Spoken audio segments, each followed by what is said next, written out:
El doctor Víctor Pérez Valera, sacerdote jesuita, es profesor emérito de la Universidad Iberoamericana. Cuenta con estudios de licenciatura y maestría en Derecho en la misma Ibero y es doctor en Teología por la Universidad Gregoriana.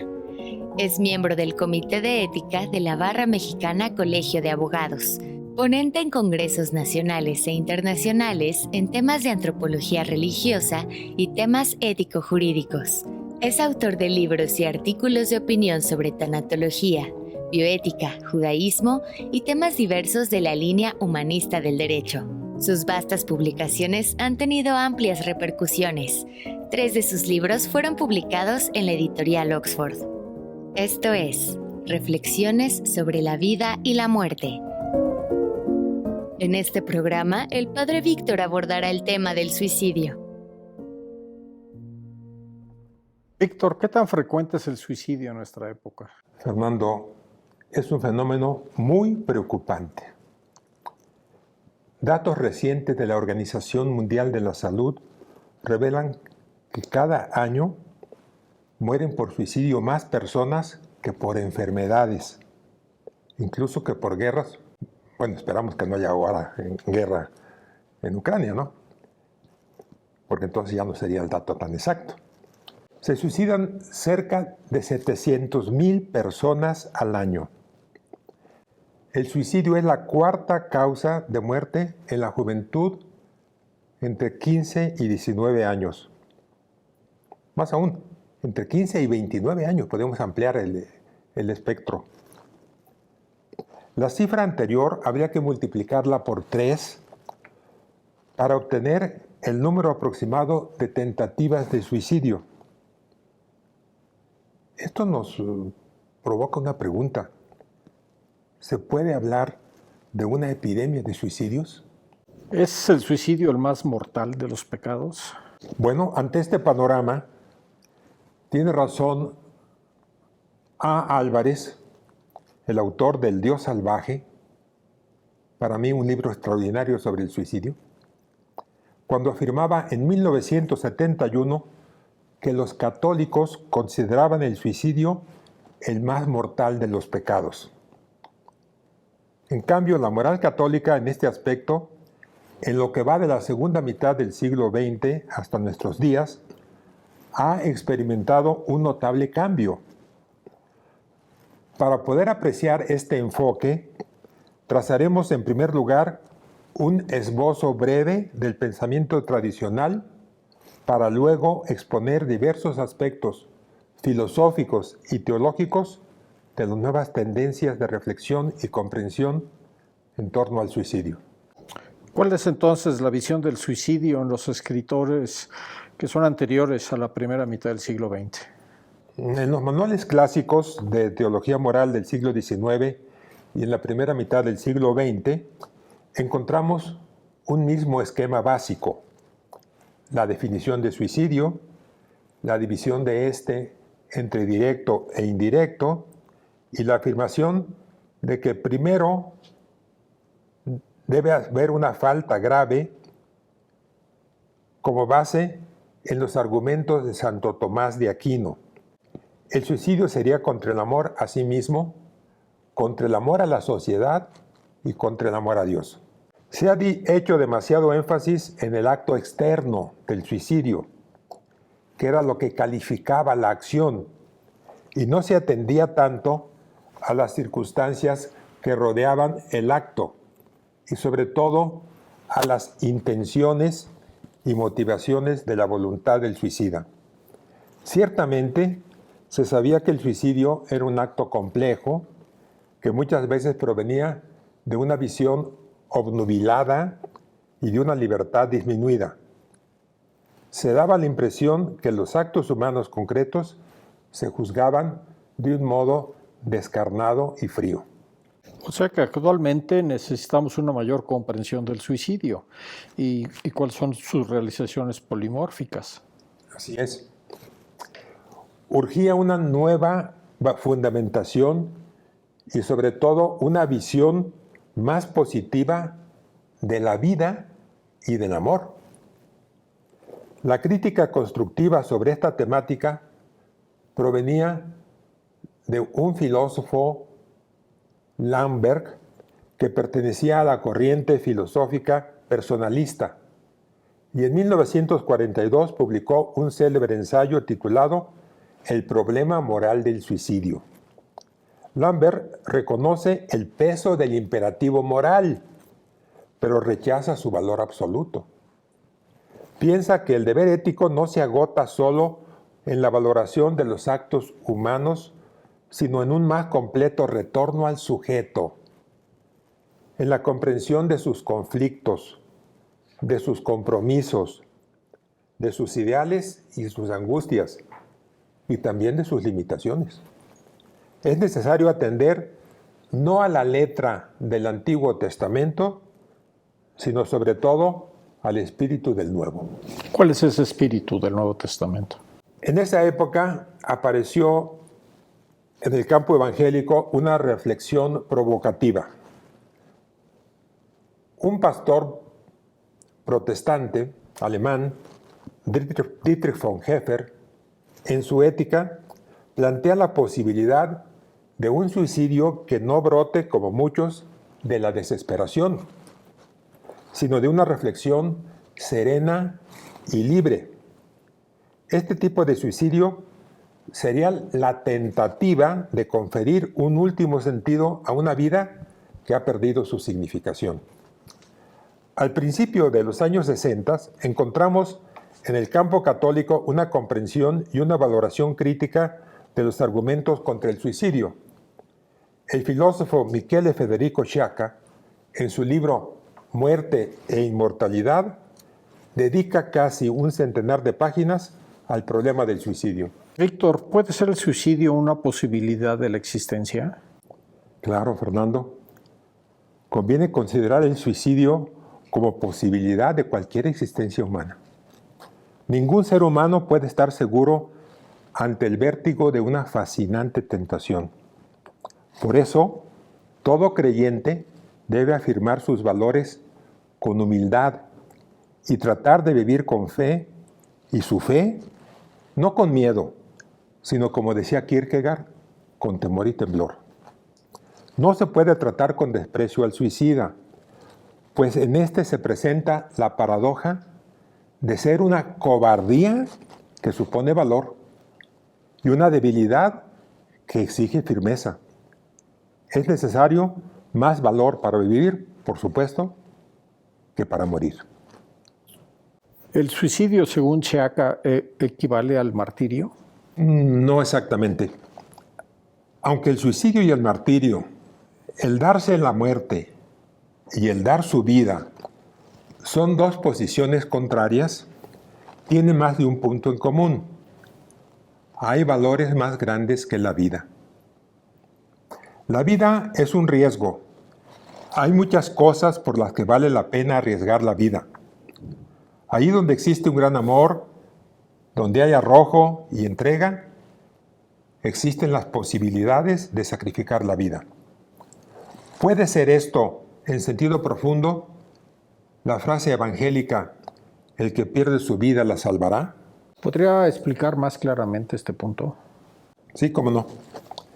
Ante los suicidios por motivos negativos, Sciacca comenta que se niega lo negativo de la vida con la negación de la muerte voluntaria.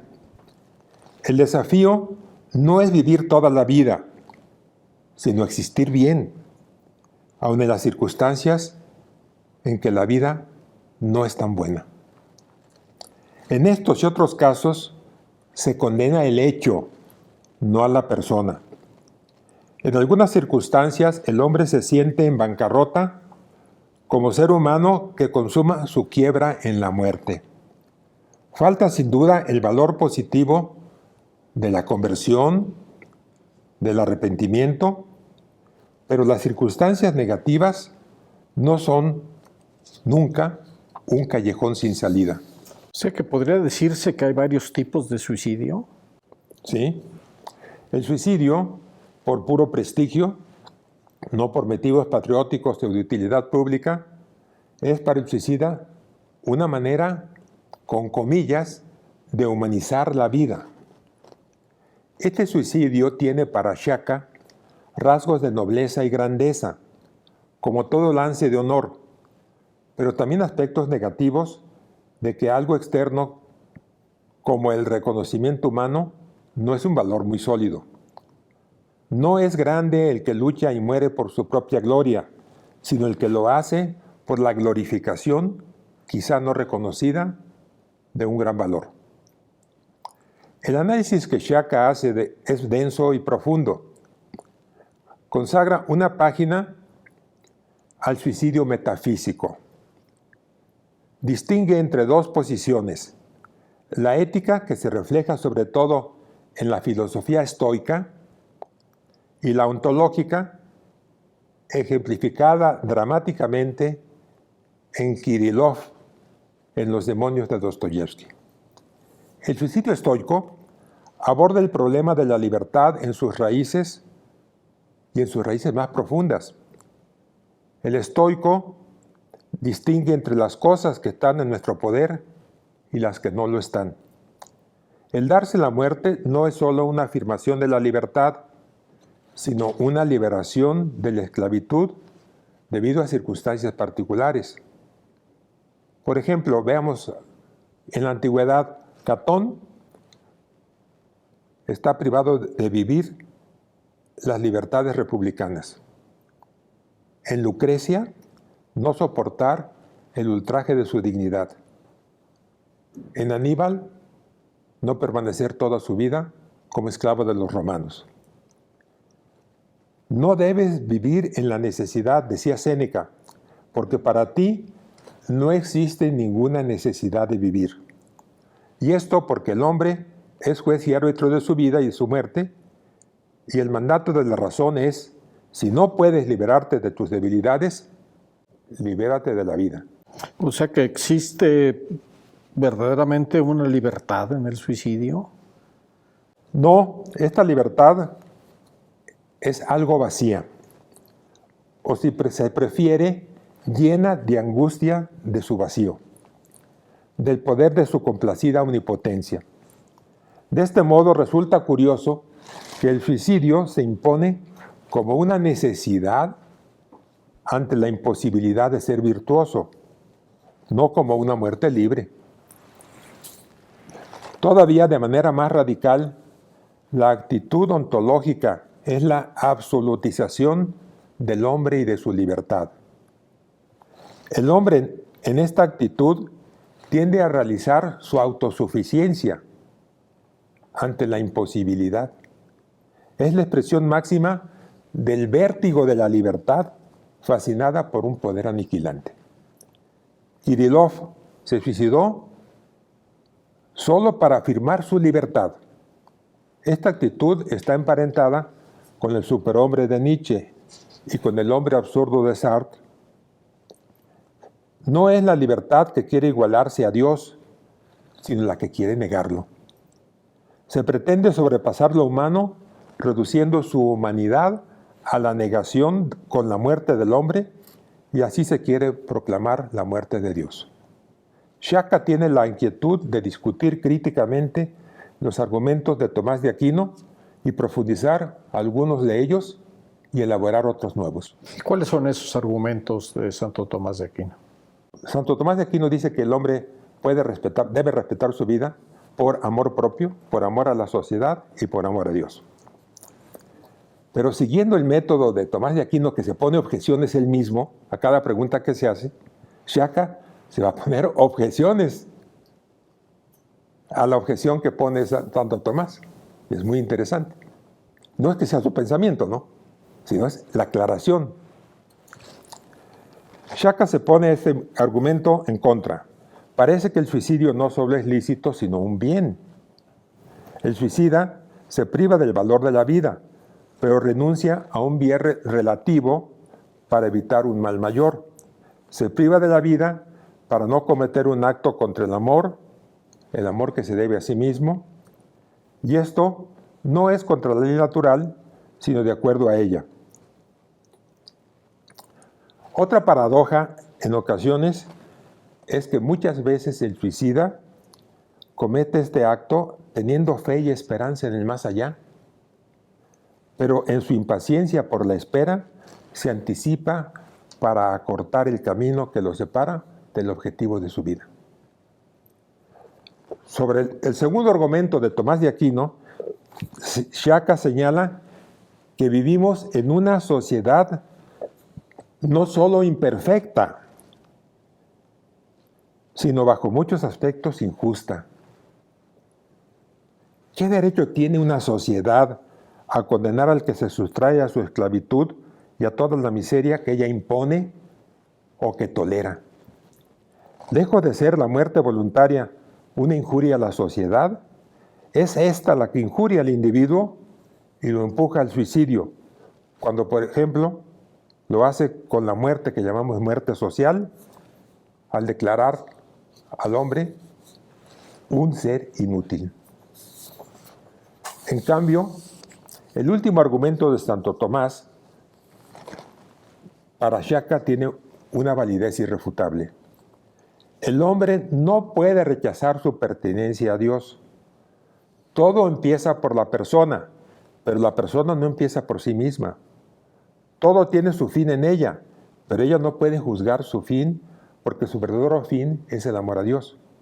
El único que la cumple y la salva, este es el límite ontológico, el intrínseco valor de la persona en cuanto tal. Entonces, ¿cuál podría ser la conclusión de este autor Sciacca? Él concluye que la comprensión del suicidio tiene que hacerse con una crítica, sobre todo atendiendo a los equívocos que están en la raíz de los argumentos que la defienden. Se trata de la frase moral natural o moral autónoma. Si por tal moral natural y moral autónoma se entiende que el hombre se da a sí mismo la ley y que el fin último de la persona y de la humanidad es obra exclusiva del hombre, nos encontramos con una concepción mutilada del ser humano, puesto que su dimensión ontológica en la raíz y fundamento de su humanidad es el ser un ser contingente.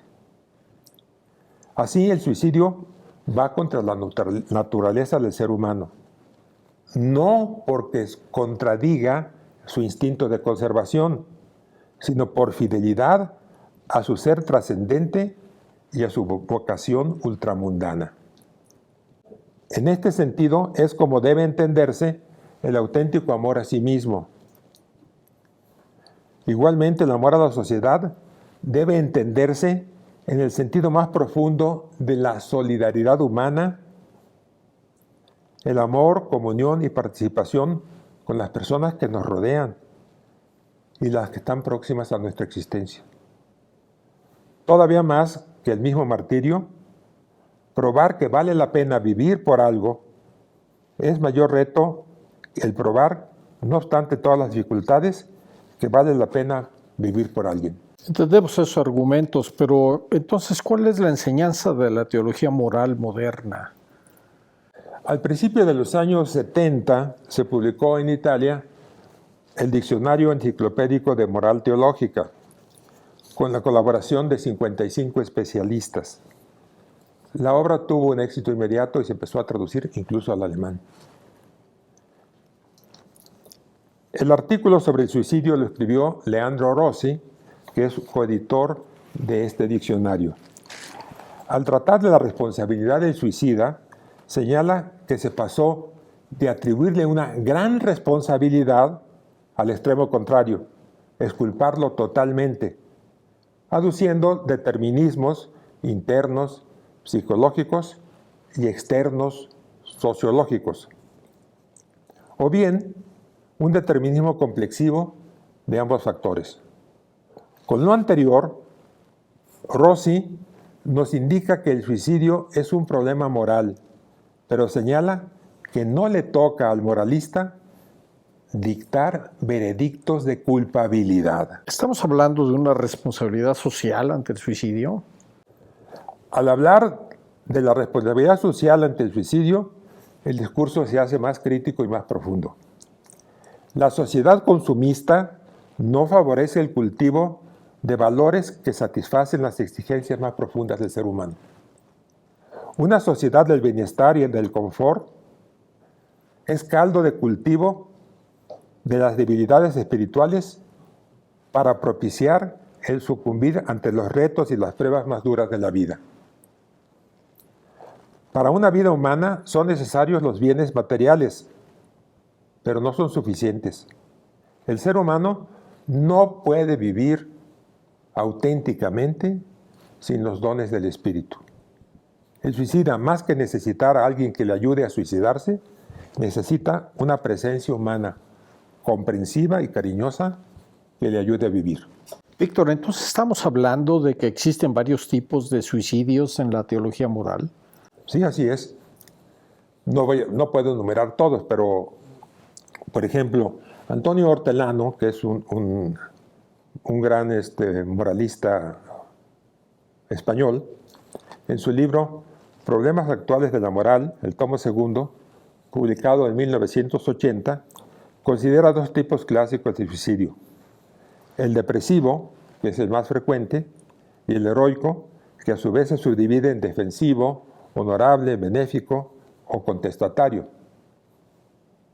Quizá todavía podamos recordar estos hechos fantásticos: Jean Palach, el suicidio de los bonzos vietnamitas que se quemaron vivos ante una gran muchedumbre, y luego el suicidio holístico o de solidaridad, que llevaba a las viudas a quemarse junto con el cadáver de sus esposos, como todavía sucede en la India.